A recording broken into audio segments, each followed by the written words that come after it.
Edgar Hoover on 2192. Yes, I've seen the reports on this investigation. This man Oswald, he had fired 3 shots.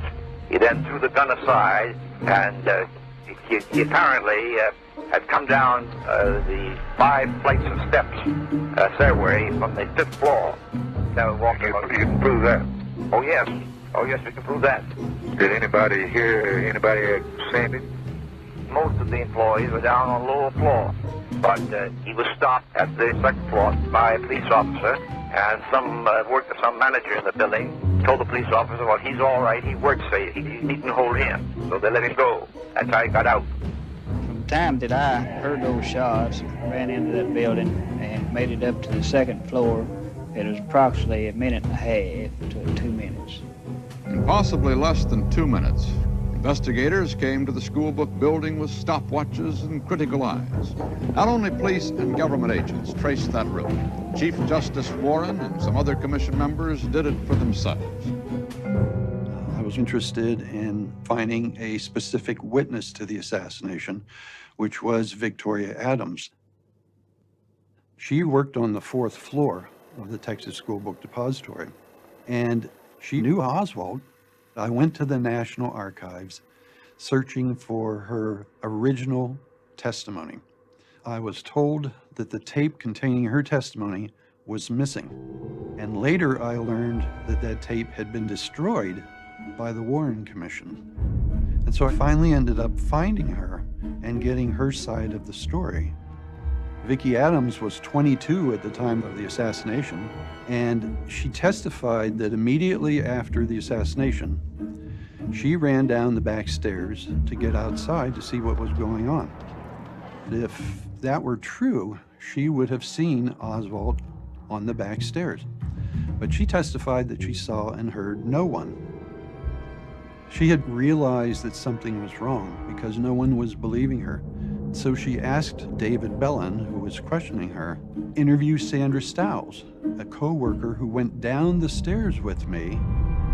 This became a rather serious problem for the Warren Commission because discrediting one woman was easy to do, but discrediting a corroborating witness, that may have been a little bit tougher.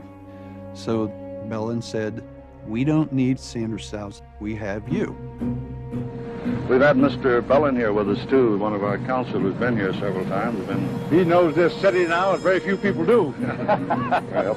According to Vicki's original FBI testimony, she left the window on the 4th floor within 15 to 30 seconds of the assassination. The Warren Commission elevated that time to 1 minute. She said she arrived on the 1st floor within 60 seconds of the assassination. The Warren Commission elevated that time to several minutes.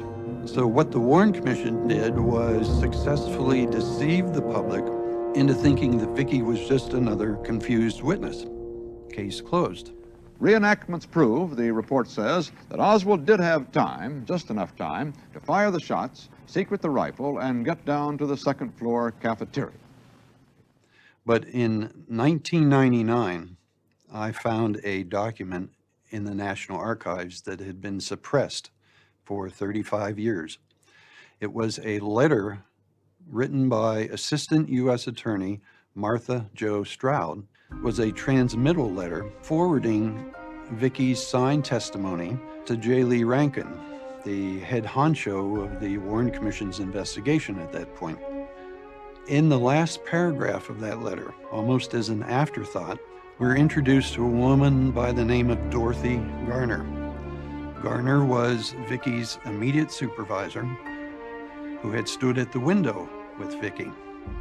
The letter quotes Garner as saying that she saw Vicki go down the stairs before she saw Officer Baker and Roy Truly come up. When I found and interviewed Dorothy Garner, she confirmed everything. She said that she had been at the window with Vicki, that Vicki had left the window immediately, that she actually followed Vicki outside the office and to a point where she could see her going down the stairs. And during that whole time, she never saw Oswald.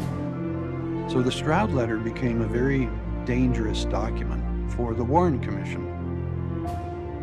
Without the review board's declassification process, we would never have learned of the corroborating testimony of 3 witnesses that provide powerful evidence that Oswald was not on the 6th floor at the time of the shooting.